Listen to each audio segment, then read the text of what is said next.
Bonjour à tous. Ouvrons cette revue de presse par cette actualité qui tient le haut du pavé au Bénin. Il s'agit de la tentative de coup d'État qui a été déjouée ce dimanche 7 décembre 2025. Et sur le sujet, Fraternité revient largement sur cette tentative qui a secoué le Bénin. Selon le quotidien, les Béninois se sont réveillés avec des images d'hommes en uniforme sur la télévision nationale annonçant avoir pris le contrôle du pays et la dissolution des institutions de la République. Les poutistes justifiaient leur action par la dégradation de la sécurité au nord, l'abandon des familles des soldats tombés au front, la promotion jugée injuste de certains militaires ou encore des frustrations liées à des décisions gouvernementales. Cependant, comme le rapporte Matin Libre, le ministre de l'Intérieur et de la Sécurité publique Alassane Seydou est rapidement monté au créneau pour assurer la population. Dans une vidéo, il a affirmé que l'armée béninoise est restée républicaine et que la riposte des forces loyalistes a permis de neutraliser la manœuvre fait savoir Bénin intelligent. Dans la soirée, la nation souligne que le chef de l'État Patrice Talon a pris la parole pour dénoncer une mutinerie fomentée par un groupuscule de soldats cherchant à déstabiliser la République sous des prétextes fallacieux. Il a exprimé sa compassion pour les victimes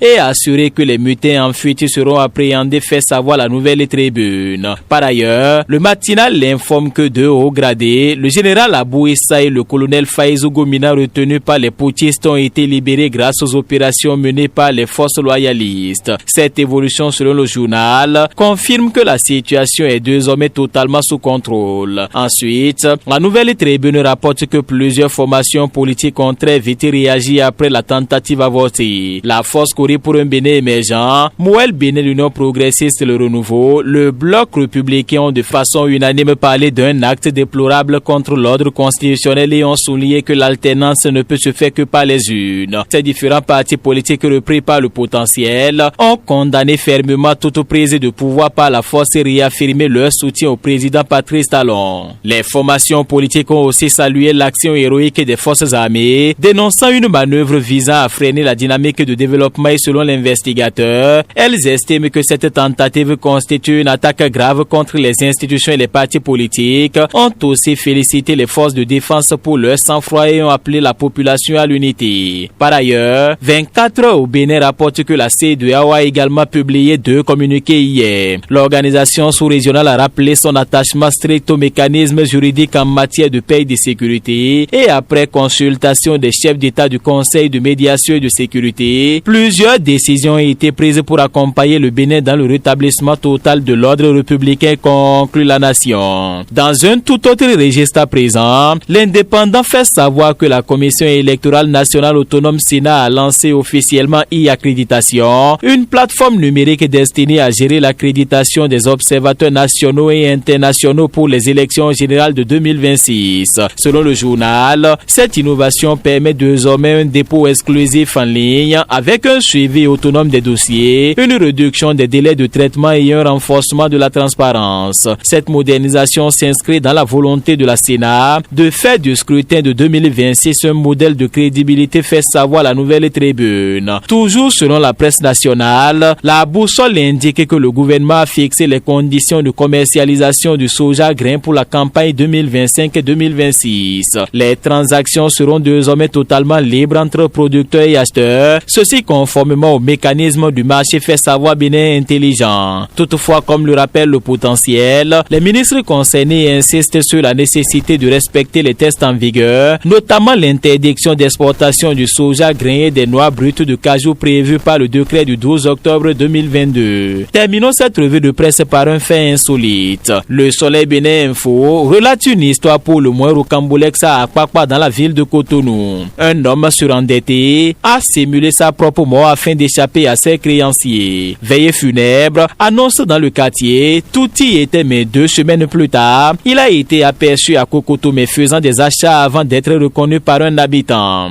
La supercherie a alors éclaté au grand jouet, rattrapé par ses créanciers furieux. L'homme a reconnu avoir voulu recommencer sa vie ailleurs et les autorités locales ont été saisies. Et si simuler sa mort n'est pas un délit, les implications sociales et civiles pourraient être lourdes, conclut la publication. Fin de cette revue. Merci de m'avoir suivi. C'était la revue.